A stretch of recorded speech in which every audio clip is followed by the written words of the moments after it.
Shalom pemirsa Hope Channel dimanapun Anda berada, kita bertemu kembali dalam program Love Your Child, satu program yang mengajak kita untuk mendidik dan mengasihi anak menjadikan generasi yang lebih baik. Masih dalam nuansa kemerdekaan, kiranya Anda dan keluarga terlebih bersama dengan anak-anak merasakan juga arti kemerdekaan. Kali ini kita akan membahas satu topik yang menarik, yaitu pujian yang berdampak buruk pada anak. Pujian seperti apa dan mengapa pujian dapat berdampak buruk pada anak? Kita akan membahasnya bersama dengan narasumber yang telah hadir, yaitu Ibu Helena Valentina. Beliau merupakan seorang psikolog dan juga praktisi pendidikan. Shalom Ibu Helena. Shalom Eva. Kita masih dalam nuansa kemerdekaan ya. Kan panitia kan kita. Oh iya betul. Kita panitia dalam membesarkan dan mendidik anak-anak sebagai orang tua. Betul sekali. Nah ini masih nuansa kemerdekaan. Biasanya kalau namanya kemerdekaan ada lomba seperti dan rame deh, ada yang betul. menang, ada yang kalah menangis, yang menang teriak-teriak ya kan? Terus biasanya orang tua yang anaknya menang tuh waduh dipuji, diangkat setinggi-tingginya ya kan, dan tinggi sekali tidak kembali lagi Pak. Apalagi anak-anaknya, bahkan biasanya yang puji tuh bukan cuma orang tuanya aja, bisa sampai wah se-RT kayaknya yang lagi nonton satu kecamatan. Intinya pasti ada rasa bangga dari orang tua. Betul. Dan akhirnya memberikan pujian. Tapi jadi pertanyaan nih sesuai dengan judul kita, kenapa kita nggak boleh kasih pujian? Bukannya kalau pujian, orang tuh kalau dipuji kan senang ya Bu Helena ya, ada rasa senang, apalagi anak-anak. Tapi kenapa ini bisa berdampak buruk buat anak-anak? Iya, jadi seperti yang kita ketahui bahwa pujian itu sebetulnya bagian dari cara yang sehat untuk membuat anak yang terpuruk menjadi bangkit, untuk bisa membuat dia termotivasi dan membuat dia juga lebih antusias dalam mengerjakan sesuatu, atau mungkin juga bertahan dengan perubahan baru yang lebih baik karena dipuji, jadi dia bertahan di situ. Namun demikian kadang-kadang kita suka lupa nih Pak, cara memujinya dan kata-kata yang digunakan untuk memuji ini nih. Dan jangan lupa bahwa bagaimanapun pujian itu kan seperti vitamin lah gitu ya. Saya analogikan sebagai vitamin. Vitamin kan kalau kekurangan bikin sakit, kelebihan juga gitu. Benar, bikin sakit kan juga. Vitaminosis atau hipervitaminosis. Jadi lebih pas tuh kalau diberikan dengan kadar yang cukup dan caranya juga harus benar. Oh begitu, ada caranya kan? Ya? Ya iyalah. Jadi kan kadang-kadang ada orang tuh memuji anaknya tuh berlebihan gitu kan. Orang anaknya nggak menang dibilang hebat luar biasa larinya kan, karena kan merasa, mama gimana sih, katanya saya hebat luar biasa larinya, orang saya jelas-jelas kalah. Ya kan, mending ranking 3, ini ranking ke 100 kali ya. Tapi mungkin maksudnya adalah untuk mendorong anaknya supaya dia mau lebih tingkatkan lagi Bu Helena. Tapi karena kata-katanya itu membuat si anak jadi membuat dia jadi merasa ini bukan yang sebenarnya gitu. Si anak jadi akhirnya merasa mamanya bukan muji dia, jangan menghina aku nih gitu. Iya gak sih? Begini, aduh kamu nilainya bagus banget sih matematikanya, padahal udah jelas-jelas nilainya cuma 5 gitu kan. Maksudnya apa sih gitu kan. Jadi kita juga mungkin bisa cek lagi. Ini sebenarnya kita ucapkan seperti itu tujuannya apa gitu ya. Kita sebagai orang tua juga harus realistis, maksudnya begitu ya. Jadi maksudnya kita harus memuji tuh yang bagaimana nih Bu Helena maksudnya? Jadi ingat saja bahwa yang namanya pujian itu harusnya yang dipuji adalah prosesnya, bukan hasilnya. Terus yang kedua memang harus tulus. Harus tulus. Iyalah. Jadi spesifik apa sih yang mau dipuji, jangan bilang kamu hebat dalam hal apa gitu. Dan yang kedua, kalau dibilang hebat berarti kita menilai dia sebagai sosok yang memang lahirnya udah jadi orang hebat kan. Tapi kalau kita bilang gini, prosesnya ya, misalnya anak pulang, mama aku dapat nilai 8 matematika gitu kan. Nah kita kadang-kadang suka kepancing nih ngomong gini, emang anak pinter, emang kamu aslinya hebat, turunan dari papa. Terus mama juga pinter sih, makanya mama kamu ya. Sebenarnya yang mau dipuji siapa nih? Terus yang kedua, kalau kita puji seperti itu modelnya, yang ada anak akan merasa bahwa oh emang sudah seharusnya ya, sudah seharusnya saya pinter. Oh berarti bukan karena saya spesial ya, gitu kan. Jadi kalau misalnya kita ngomong, iya mama udah lihat kamu kan tadi malam belajarnya sungguh-sungguh, selama ini kamu kalau pulang sekolah kamu belajarnya semangat banget. Kamu pantas dapat nilai segitu. Ya memang kalau orang kerja keras seperti kamu, pantaslah dapat 8. Bahkan mungkin bisa lebih loh kalau kamu bisa belajar lagi. Nah, jadi dia akan termotivasi untuk do more, lakukan lagi ya kan? Wah, rupanya mama mengamati ya proses yang aku alami di mana aku selalu belajar setiap hari dengan teratur dan itu menghasilkan nilai yang baik bukan karena pengaruh mama atau pengaruh yang lain-lain, itu karena upayaku. Nah, itu akan lebih membuat dia termotivasi. Sekarang kita kan puji anak kan tujuannya supaya membuat dia lebih baik kan? Betul. Bukan stop sampai di situ kan? Ya sudah, berarti pilihlah kata-kata yang menilai atau memuji anak karena proses yang sudah dilewati oleh dia.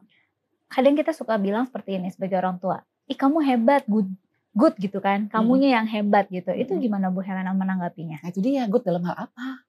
Oke, Ya harus kan? apa nih misalnya dia bisa mengerjakan sesuatu? Perlu spesifik. Ya misalnya kita mau tingkatkan motivasi dia dalam hal membersihkan rumah dengan rajin, membersihkan kamar dia. Ya kita bisa bilang bahwa apa tuh namanya, mama terkesan deh sama kamu. Ya kan, mami baru ajarin kamu cara menyapu.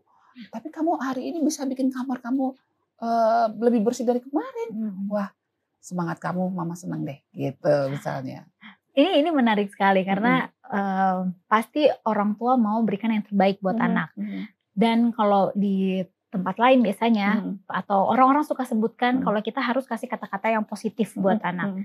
Makanya tadi mungkin ada juga orang tua yang beranggapan ketika anaknya dapat nilai 5 tadi contoh atau nilai yang kurang memuaskan, dia bilang, ih kamu hebat sekali. Maksudnya tuh mau kasih kata-kata yang positif nih Bu Helena. Ya mungkin karena kemarin 3 jadi 5 gitu kan. Tapi kata-katanya sebaiknya jangan bilang hebat karena memang gak hebat lah dapat 5 ya kan. Tapi kalau kita bilang gini, mama hargai loh upaya kamu, akhirnya kamu bisa meningkat setelah kamu belajar kan. Nah berarti kamu sebetulnya bisa nak. Sebenarnya kamu mampu kalau kamu berlatih. Nah jadi dorong supaya dia berusaha gitu. Dia semangat untuk meningkatkan diri. Jadi bukan sekedar supaya fokusnya hasilnya adalah pujian. Kalau enggak nanti kayak gini loh Pak. Kalau nggak ada yang muji, loyo gitu. Dia hanya bekerja hanya untuk pujian. Jadi kayak begitu kan. Dan yang kedua juga mungkin dia jadi nggak gitu semangat karena dapat nilai berapa aja dipuji kok. Iya kan? Iya kan? Dapat 5 dipuji, dapat 6 dipuji. Ya udah 5 aja lah. Ya, jadi dia nggak ada kemauan untuk meningkatnya lagi ya karena dia bisa juga kita bilang gini, oke, Mah, aku dapat 5 hari ini Mah, Mama seneng nggak?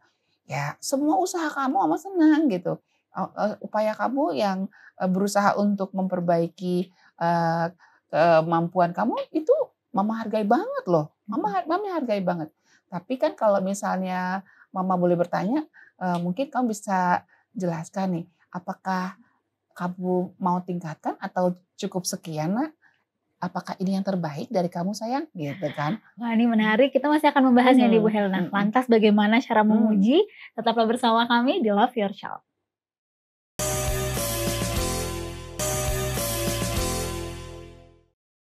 Kembali lagi kita di Love Your Child dan kita masih membahas mengenai pujian yang berdampak buruk pada anak. Di segmen sebelumnya tadi Bu Helena sempat katakan kalau pujian ini seperti dianalogikan seperti vitamin. Kekurangan gak bagus, kelebihan juga gak bagus. Cara berinya juga gak bagus. Cara berinya gak seperti apa? Oh gak bagus juga. Ini berarti ya orang tua harus lebih hati-hati. Karena pujian ini ya kalau secara umum kita dengarnya kayak ya kan bagus kasih pujian, tapi ternyata ada cara-caranya. Nah pastinya pujian ini membawa perubahan dalam pola pikir si anak. Kalau kita tahu kan pola pikirnya ada bagi 2, yang fixed mindset dan juga growth mindset. Apakah maksudnya bagaimana ini dapat mempengaruhi pujian-pujian ini dalam pola pikir si anak? Gimana ceritanya kok bisa jadi mempengaruhi gitu ya? Ya jadi pernah ada penelitian Pak. Jadi ada 2 kelompok siswa nih kurang lebih sama sih IQ-nya kurang lebih sama gitu. Jadi artinya kita bisa bilang 2 kelompok ini grup yang tidak ada perbedaan yang signifikan dalam hal kecerdasannya. Jadi harusnya kalau misalnya dikasih tes mesti semuanya akan menghasilkan sama gitu ya kan. Nah, yang satu kelompok diberikan pujian karena memang alami mereka. Jadi maksudnya dipuji itu karena kamu tuh hebat banget, kamu pinter deh, sangat cerdas gitulah ya. Pokoknya sesuatu yang memang ya udah kalau bilang sangat cerdas berarti nggak perlu berubah lagi dong, ya kan? Buat apa berubah lagi, orang udah sangat cerdas kok, udah sampai di puncak nih gitu. Nah yang kelompok yang satu lagi sebelum tes dikasih dikasih ungkapan atau pujian yang sifatnya mendorong mereka berubah. Misalnya seperti ini, kamu tuh kalau bekerja keras, kamu pasti bisa loh. Dan selama ini kami guru-guru melihat kerja keras kalian membuat hasil yang mengagumkan gitu kan. Jadi upaya keras kalian sebenarnya bisa munculkan ya pada saat tes kali ini gitu. Yang di sana, wah kamu hebat banget, anak cerdas luar biasa. Kamu pasti akan mendapatkan nilai yang terbaik dan sebagainya dan sebagainya. Nah pada saat diberikan tes, suasananya sama, atmosfernya sama. Nah setelah selesai, lah ya itu yang dibilang sangat hebat, luar biasa, unggul dalam segala hal semualah itu ya. Kok nilainya lebih buruk ya? Dibandingkan dengan anak-anak yang dibilang bahwa saya terkesan dengan kerja keras kamu selama ini. Coba kamu keluarkan kerja keras dan upaya yang seperti kami lihat selama ini ya dalam mengerjakan tes ini. Itu malah lebih bagus. Bahkan yang kelompok kedua ini ada beberapa yang mungkin belum bisa mereka kerjakan, mereka punya semangat untuk bawa pulang. Sir, ma'am boleh nggak saya bawa pulang? Karena ada loh yang saya belum ngerti, dia saya mau kerja di rumah. Kalau yang itu enggak. Yang itu kan cerdas. Udah pede duluan. Sudah unggul kan?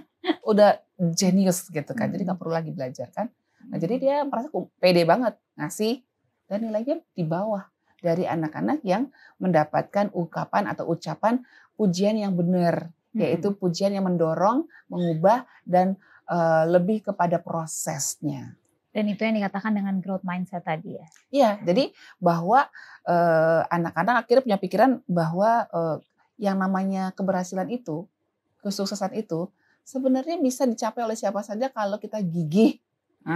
Bekerja keras. Jadi intinya upaya, kerja keras, apalagi ya latihan, tekad gitu, persistence ya tangguh gitulah, tidak mudah menyerah dan tahan bosan. Nah itu sebenarnya bisa membuat kita berhasil. Dan kalau itu kan yang ditonjolkan berarti dia nggak usah mikir saya ini bodoh atau enggak, saya dari keluarga cerdas atau enggak penting. Yang penting adalah kamu gigih enggak, kamu mau enggak, kamu punya tekad enggak, kamu semangat enggak, kamu punya motivasi enggak untuk mencapai impianmu. Nah itu yang lebih membuat anak-anak berubah kalau diberikan pujian yang mendorong mereka pada usaha, pada proses dan pada kekuatan mental mereka dalam mencapai tujuannya dengan segala macam rintangan yang mungkin mereka ketemui di perjalanan.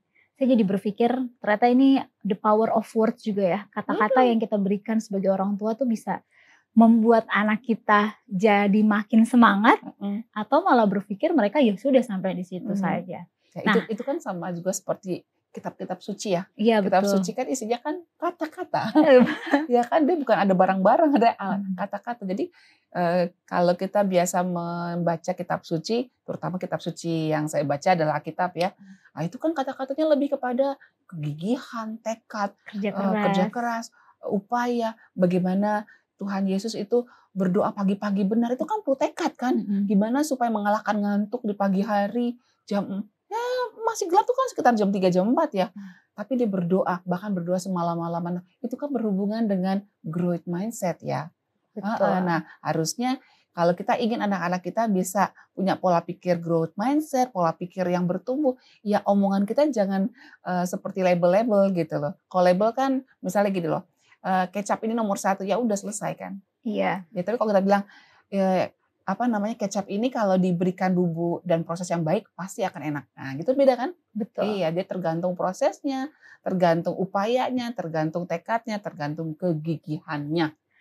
Wah, lantas nih Mbak Helena, mungkin orang langsung bertanya, oke, kita udah tahu nih cara yang kita puji bukan si anaknya, bukan alamiahnya bukan dia. Alamiahnya dia, tapi proses supaya dia mau bekerja keras. Kalau begitu, kata-kata yang efektif itu seperti apa yang harus kita berikan atau contohnya lah? Ya, sekarang kita senang nggak lihat anak yang kerja keras? Senang Nah, dong. sudah. Jadi berarti coba siapkan pada diri kita sebagai mama dan papa, setting dulu nih. Kita mau bikin anak kita jadi pekerja keras atau pemalas? Orang tua juga harus bekerja keras ya. Iya dong, kasih contoh ya. Iya. Jangan dorong-dorong, "Aduh, mama semangat." Udah bagus nih, udah pinter bikin ininya, bikin pujiannya. "Mama, lihat kamu mengerjakan PR dengan rajin. Mama benar-benar salut deh sama kamu." Mamanya malah ngerumpi aja terus. Rumah berantakan, makanan gak disiapkan, kuel-kuelan. Ya gimana ya, kan kadang-kadang kan, bahasa tubuh itu lebih berbicara daripada kata-kata ya. Iya, tapi ini Bu Helena, daripada kita potong nanti nih, kita mau mendengar secara sempurna. Contohnya seperti apa yang harus diberikan kepada anak-anak dan orang tua. Pemirsa, tetaplah bersama kami di Love Your Child.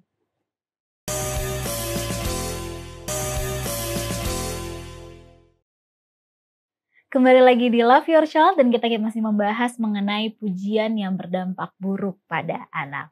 Nah, kita mau langsung tahu Bu Helena, kalau gitu contohnya seperti apa nih? Kata-kata atau kalimat seperti apa? Kan tadi sempat dikatakan kita mau anak kita kerja keras, ya orang tua juga harus kerja keras dong, jangan hanya sekedar kata-kata aja. Bagaimana Bu Jadi kan Helena? kalau pujian yang berdampak buruk sudah kita bahas dari tadi ya. Betul. Tapi kan kita nggak mau dong yang dampaknya buruk ya Iya, kan. Kita mau pelajari juga yang berdampak baiknya seperti apa. Kata-katanya ya kan? seperti apa yang harus dikatakan. Prinsip utamanya adalah kita jangan sampai memberikan ungkapan pujian yang asal gitu. Yang sifatnya label, tidak tulus, tidak sesuai kenyataan, atau bukan sesuai kenyataan, dia terlalu jauh dari kenyataan, atau yang berikutnya fokus kepada apa yang alami ya. Mungkin kita tahu bahwa dia memang IQ-nya tinggi sih gitu kan. Tapi orang yang IQ tinggi bisa juga malas kan. Iya bisa. Kita mau nggak lihat dia pinter-pinter, IQ-nya tinggi tapi akhirnya nggak naik kelas, kan nggak mau kan. Berarti sikap yang paling kita mau berubah. Nah jadi fokuslah dalam mengucapkan pujian itu kepada sikap yang akan kita harapkan bertumbuh gitu. Jadi kan kalau sebagai orang tua kita mau dong anak kita kerja keras kan dalam hal belajar, dalam hal beribadah, dalam hal berbuat baik kan gitu kan. Nah jadi kalau kita mau punya harapan pada anak-anak kita, bikin settingnya gitu. Dan kalau sudah buat settingnya, kita bisa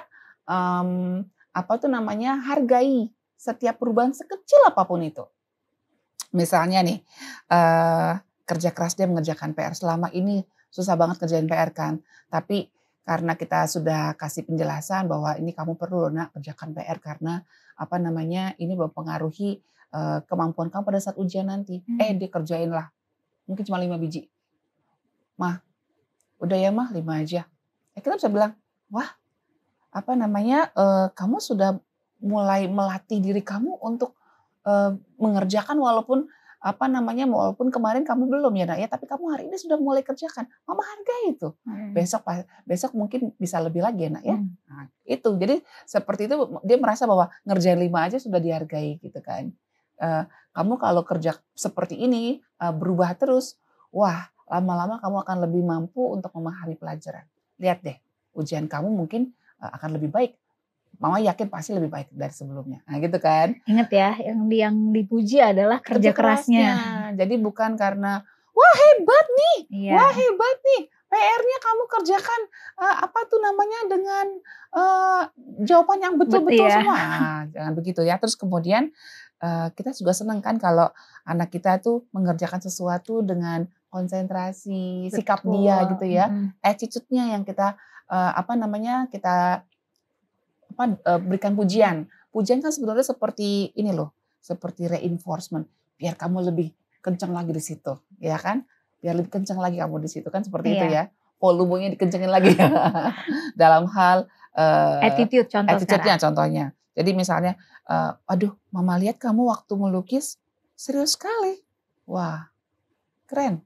Keseriusan kamu itu biasanya ada sama orang-orang yang profesional loh. Wow, mama terkesan loh. Ya kan gitu kan. Jadi mungkin hasilnya nggak bagus-bagus amat sih. Tapi kan kita lihat keseriusannya. Nah mungkin anak-anak juga pada saat dia mengerjakan mengerjakan project ada PR dari sekolah, project, susah sih memang ya. Tapi kita jangan langsung turun tangan bantuin dia kan, karena itu akan membuat anak jadi akhirnya tergantung dan nggak bagus banget ya. Karena kita kadang suka gemes kayak, aduh itu sedikit lagi ya. Biarkan, biar dia berjuang, biarkan dia sampai menemukan cara yang menurut dia yang terbaik. Nah, waktu dia mengerjakan sungguh-sungguh, kita bisa menghargai dia dengan mengatakan, ih nggak gampang loh nak ngerjain ini. Kita akui, ini nggak gampang. Jadi kalau dia bisa ngerjain berarti kan dia spesial kan gitu kan. Ini nggak gampang loh ngerjain ini, tapi mama lihat kamu nggak nyerah ya. Lanjutkan nak, mama bangga banget loh lihat kerja keras kamu gitu. Lihat usaha kamu, kegigihan kamu gitu ya. Jadi akan makin gigih, makin berusaha dia. Kemudian mungkin dia punya jawaban yang out of the box gitu misalnya ya kan, atau mungkin juga out of the box juga sih. Sebenarnya biasa-biasa aja, tapi kan dia berusaha untuk menjawab misalnya. Kita bertanya, coba ada punya ide nggak gimana kalau kita besok ke rumah nenek apa yang kita harus lakukan ya? Oh dia kasih jawaban. Nah kita tahu bahwa dia sebenarnya jawabannya masih standar-standar aja gitu. Sementara teman-teman itu udah wow, udah kemana-mana. Tapi dia tapi kita bisa hargai dia dengan mendorong dia di bidang itu supaya dia daya pikirnya berkembang. Kita bisa bilang ide yang ide kamu bagus nggak? Kamu kok bisa punya pikiran seperti itu gimana? Nah, itu mendorong dia juga akhirnya terbuka apa alasannya ya? Iya, apa alasannya kan? Waktu dia bilang apa alasannya kan dia berpikir lagi. Iya betul. Dibandingkan dia bilang nggak bener kamu idenya. Mama sebel deh kalau kamu ngomong tuh kenapa sih selalu yang membuat mama naik darah? Iya. Yang ada besok-besok dia udah nggak mau ngomong lagi. Nggak mau ngomong lagi, nggak mau mikir lagi. Ya kalau orang nggak mau mikir gimana sih? Iya. Otomatis prestasi belajar juga akan turun ya. Nah kemudian juga habit. Misalnya dia mengerjakan PR sampai selesai, kemarin kan sampai 5. Nah kamu kayaknya mama lihat kebiasaan kamu semakin baik ya. Kemarin kamu kerjakan 5, sekarang kamu kerjakan sampai selesai.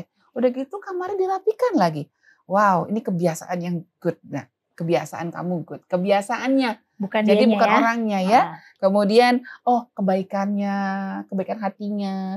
Waktu kita lihat dia mungkin bantuin omanya untuk ambil minum. Hargai dong. Kadang-kadang orang tua fokusnya kepada kesalahan aja sini ya. Hargai bisa gini. Wow, kamu anterin minum buat oma? Itu hati yang baik nak. Kayak gini Tuhan Yesus suka. Gitu kan misalnya. Wah deh besok akan antar lagi 1 ember kali ya. Terus yang ke-7, independen. Kita suka kan anak mandiri kan? Betul, karena harapan kita anak sampai besar akan jadi orang mandiri. Ya misalnya dia bisa pakai baju sendiri, dia bisa ambil makanan sendiri. Kita bisa bilang, sebenarnya kamu bisa loh minta tolong papa, tapi kamu ambil sendiri nak. Wow, itu kemandirian kamu meningkat ya. Mama sama papa benar-benar senang sekali melihat kemandirian kamu gitu ya. Nggak dikit-dikit minta bantuan untuk ambil sesuatu yang bagus nak gitu. Terus ya kan misalnya mau ngambil sesuatu dari atas, wah dia berjuang pakai bangku, pakai apa, dia berusaha ngambil sendiri. Biasanya kan anak-anak kan, ma ambil. Ya kita hargai. Walaupun mungkin akhirnya jadi berjatuhan semua gitu. Tapi kita lihatlah usahanya dia itu. Kemudian keberanian dia, misalnya ketika dia mungkin ayat hafalah di depan, walaupun salah-salah ya. Salah-salah nih. Harusnya satu kalimat tuh ada berapa kata, tapi dia cuma berapa kata doang, cuma separuhnya. Kita bisa bilang, papa salut loh dengan keberanian kamu bicara. Tapi pak aku gak lengkap loh pak. Gak apa-apa, berjuang lah nak ya gitu. Nah ada lagi gak Bu Helena kira-kira? Ya misalnya kalau dia punya kepedulian, waktu mamanya mau keluar, sebelum mamanya cari payung, padahal di ruang gerimis ya, mama ini payungnya. Itu langsung dihargai. Nanti dia akan terbiasa untuk melakukan kebaikan-kebaikan dan kepedulian-kepedulian yang lainnya. Wah ini luar biasa sekali, langsung diberikan contohnya nih apa yang perlu kita puji supaya pujian ini bukan berdampak buruk pada anak. Fokus pada sikap ya Pak. Fokus pada sikap bukan pada usaha, anak. Dan pada prosesnya. Iya pada proses. Karena terkadang kita sebagai orang tua hanya fokus pada hasil. Kita lupa untuk usaha yang anak kita lakukan. Yes, betul. Terima kasih banyak Ibu Helena. Dan terima kasih banyak kepada seluruh pemirsa yang telah menyaksikan Love Your Child episode kali ini. Tetap cintai anak Anda untuk menjadikan generasi yang lebih baik. Sampai jumpa di episode berikutnya. Shalom, Tuhan memberkati.